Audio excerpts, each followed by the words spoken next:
আজকে ছিল chest day. জিমে ঢোকার পরে ভাবলাম যে আজকে বডি বানিয়েই যাব বাড়িতে। কয়েকটা সেট দেওয়ার পরে বুঝলাম যে এখনও সেটিং করতে হবে, আর সেই সেটিং করতে গেলে আমাকে 5 বছর খাটতে হবে। কিন্তু আর দুটো পুশ আপ দেওয়ার পরে আমার দেখছি হালুয়া হয়ে গেছে টাইট। আর তারপরে এক দাদা বলছে যে এইগুলো দেখে দেখে কর, তাহলে হবে বডি। তো দুটো দাদা আমাকে অনেকগুলো ভেরিয়েশন দেখিয়ে দিল, কিন্তু ভেরিয়েশন দেখার পরেও আমার মাথায় কিচ্ছু ঢুকলো না।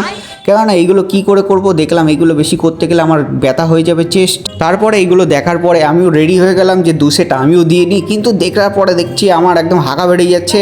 তারপরে এই দিদি আমাকে দেখিয়ে দিল যে ভাই এটা দে, এটা দিলে খুব বডি হবে। দাদাও দেখিয়ে দিচ্ছে যে এটা দে, না হলে বডি হবে না। তারপরে এটা দেওয়ার পরে ভাবছি যে এটা করব, তারপর দেখছি ও বাবা কি ব্যথা হয়ে গেল। তারপর দাদা দেখাচ্ছে দেখ এরকম বডি বানাতে গেলে এরকম খেতে হবে। এই দাদা বলছে এরকম খাওয়ার কোনো দরকার নেই, বেশি মাছ খাও, বেশি সুস্থ থাকো। দিয়ে আমি 2-4 ঘাট দেওয়ার পরে বুঝলাম যে এগুলো আমার জন্য কম্য নয়।